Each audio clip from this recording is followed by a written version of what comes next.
Hello friends, આજે ગુજરાતી રસોઈ channel ઉપર શાકભાજીના રાજા બટાટાનું સૂકું શાક કેવી રીતે બનાવવાનું એની રેસીપી લઈને આવી છું.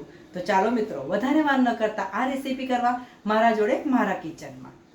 મિત્રો, અહીંયા કઢાઈમાં 1 થી 2 ચમચા જેટલું મેં તેલ ગરમ કરવા માટે મૂક્યું છે. તેલ ગરમ થાય કે આપણે 1 ટીસ્પૂન રાઈ નાખીશું. રાઈ નાખ્યા બાદ 1/4 ટીસ્પૂન હિંગ નાખવાનો છે. હવે રાઈને આપણે સરસ ક્રેકલ થવા દઈશું. રાઈ ક્રેકલ થાય કે આપણે ગેસની ફ્લેમ થોડી લો કરીશું અને 1 ચમચી સફેદ તલ નાખવાના છે. તલ નાખ્યા બાદ 8 થી 10 લીલા લીમડાના પાન ધોઈને નાખવાના છે આપણે.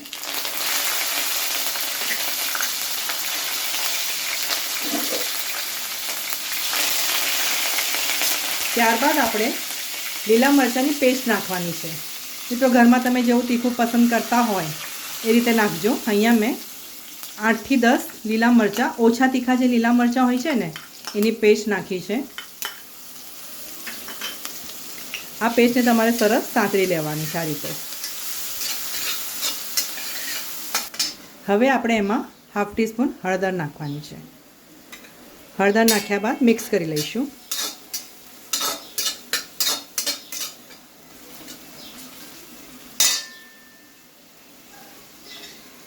ત્યારબાદ તમારે બાફેલા બટાકાના આ રીતે ચોરસ ટુકડા કરવાના છે. અહીંયા મેં 1 કિલો જેટલા બટાકા લીધા છે, પણ તમારે બટાકાને વધારે બાફી નથી લેવાના. આ રીતે ચોરસ ટુકડા કરીને તમારે કઢાઈમાં નાખવાના છે. મિત્રો, હવે આપણે બટાકાને ના હલાવતા સૌપ્રથમ મીઠું નાખીશું. કેવું મિત્રો, બટાકા બાફેલા હોવાથી જો તમે વધારે હલાવશો તો તમારા બટાકાના ટુકડા થઈ જશે. મીઠું નાખ્યા બાદ તમારે સારી રીતે મિક્સ કરી લેવાનું.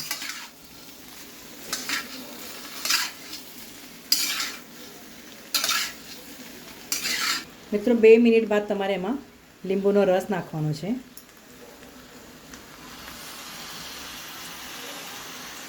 અહીંયા મેં અડધાથી 1 લીંબુનો રસ નાખ્યો છે અને ત્યારબાદ ખાંડ નાખીશું. ફરીથી આપણે એકવાર હલાવી લઈશું.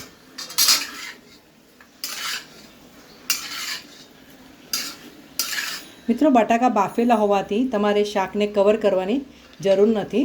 3 થી 5 મિનિટ માટે તમારે શાકને આ રીતે જ કૂક થવા દેવાનું છે.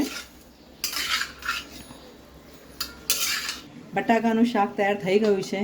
એકદમ ઝટપટ તૈયાર થઈ જાય છે. હવે આપણે ઉપરથી આ રીતે લીલા ધાણા નાખીશું.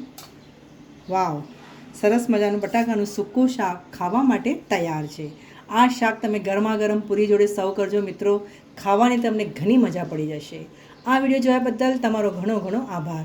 આવતા વિડીયોમાં આવી સરસ મજાની રેસીપી સાથે આપણે ફરીથી મળીશું. ત્યાં સુધી સરસ ખાઓ, સ્વસ્થ રહો અને ગુજરાતી રસોઈ જોતા રહેશો.